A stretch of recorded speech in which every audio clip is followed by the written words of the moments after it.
Welcome to the Nourished Child Podcast, a show about childhood nutrition, feeding kids, and dealing with the ups and downs of growing a healthy child. Here's your host, registered dietitian and childhood nutrition expert, Jill Castle. I'm Jill, the host of The Nourished Child. Let me ask you something. Do you wonder if your child is getting all the nutrition they need? Or do you feel unsure about what's going on with your child and their eating? Feeding kids is hard. I've raised 4 of my own children, and as a pediatric dietitian who works with kids and families, I know the job of nourishing and nurturing our children is a big one, full of emotional swings, frustrations, and worries. That's why I created thenourishedchild.com, the ultimate parent resource for children's nutrition and feeding. There, you will find free articles, e-guides, and programs to help you better understand your child, food, your own feeding, and their eating. Check out The Nourished Child today. Head to thenourishedchild.com. And now for the show.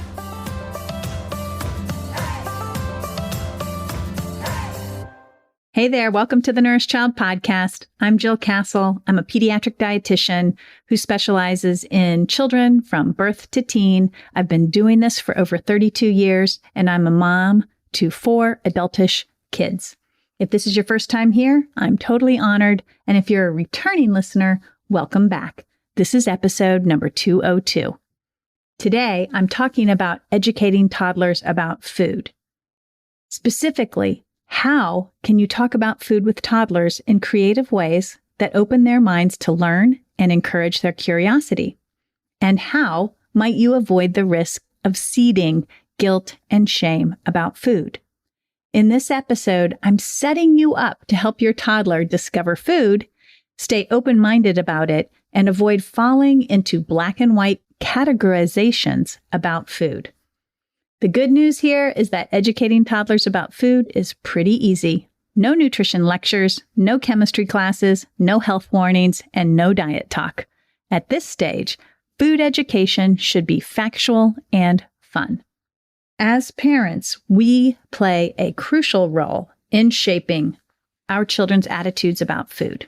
How we talk about food with toddlers can have a lasting impact on their eating habits and overall well-being. Toddlerhood might be my favorite developmental stage. I love to see toddlers show their independence, curiosity, and autonomy. As children enter toddlerhood, their eating behavior may change. For one, there may be a power struggle around food, especially as picky eating emerges. While toddlers hopefully are trying new foods and being exposed to different types of food, they may refuse these and only want their favorite foods. If any of you out there have picky eaters, you know how challenging and frustrating this stage of development can be. Here are a few things you can expect from the toddler. This is that developmental stage stuff. Number 1, toddlers are naturally curious and exploratory. Naturally, this can extend to food choices. They crave independence, but may still seek comfort from their caregivers. And 3, their cognitive capacity is limited. It requires simple, basic information as a foundation for future knowledge. How we talk about food can have a powerful influence on them.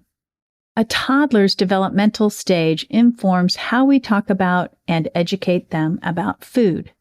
Of course, it's easy to speak about food in black and white terms. Our society, especially regarding health, food, and eating, is quite dichotomous in its presentation of these ideas, but this can introduce bias. An example of dichotomous or binary thinking is the whole good or bad versus healthy or unhealthy, polarizing descriptions of food. For example, junk food and ice cream are bad for you, and fresh fruit and healthy snacks not only are healthier, they are morally superior. That is an example of binary thinking about food.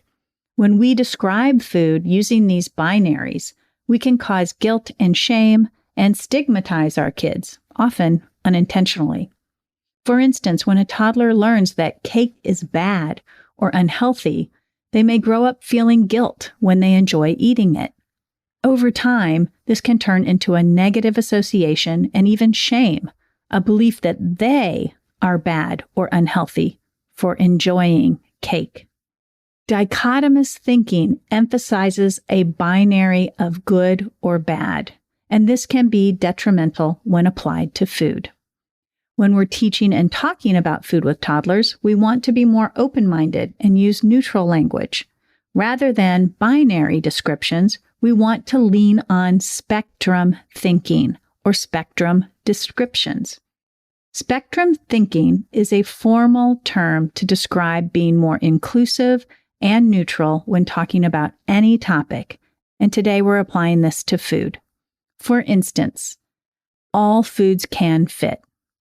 This implies a range of contexts and environments where sweets like cake can be included.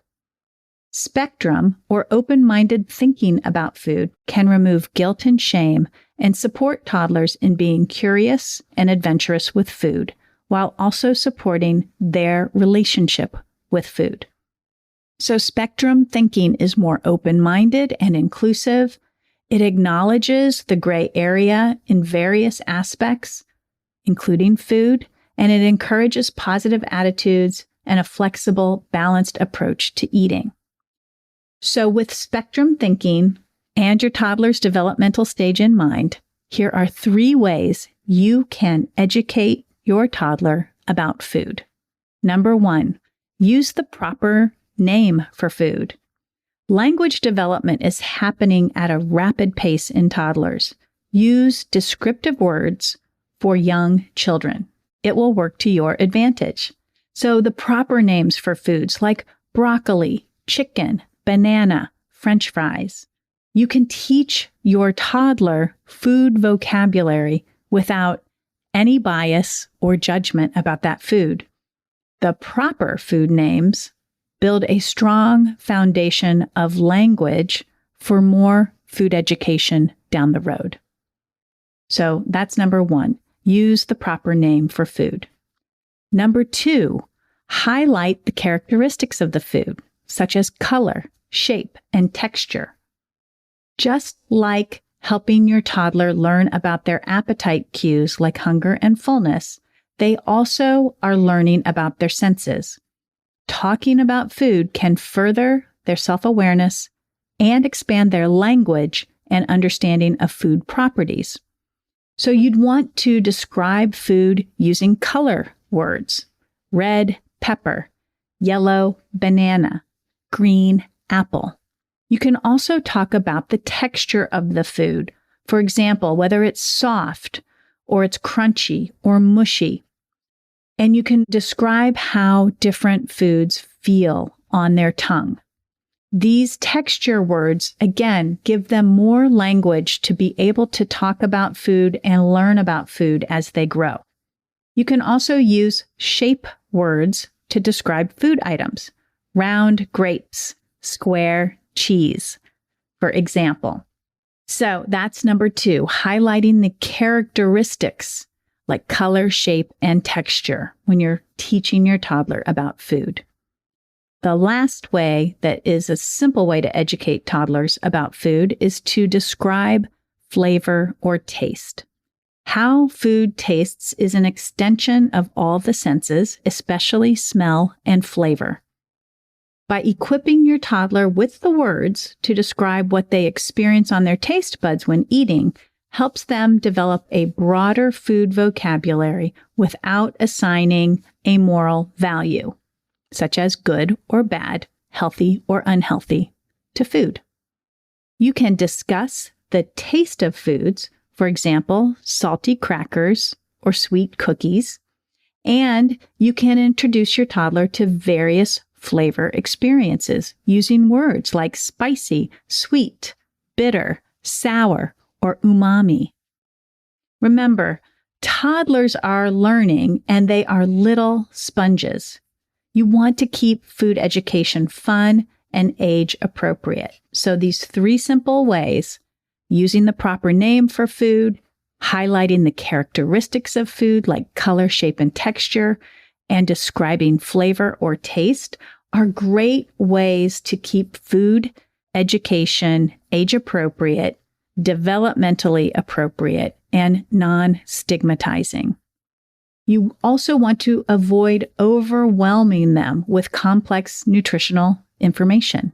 Because of their cognitive development, they won't absorb it, they won't understand it. So you don't even need to go there.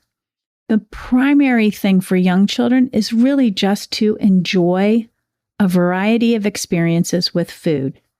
And please, leave your own food biases at the door. Young children deserve to stay in curiosity mode and learn about all foods. The way we talk about food with toddlers can shape their food knowledge, attitudes, and even their own biases about food in the future. Use age-appropriate language, embrace spectrum thinking, and follow the 3 strategies mentioned above, and you'll be on your way to educating your toddler about food while also developing a healthy relationship with it. With all the focus on raising healthy kids, it's easy to fall down the trap of using concrete descriptions or those dichotomous categorizations like good or bad. Remember, keep it simple, fun, and positive, and nurture your toddler's curiosity and love for exploring the world of food. My challenge for you today is, how will you apply spectrum thinking and language to teach your toddler about food today? That's it for now, folks. I hope that this was beneficial for you. Let me know by emailing me or sending me a message at thenourishchild.com/podcast how you appreciated or have other questions about this topic. But that's it for now. I'll see you next time. And in the meantime, give that toddler in your life a loving squeeze today. Bye for now. Thanks for listening to the Nourished Child Podcast, where the #1 goal is to help you grow a nourished child inside and out.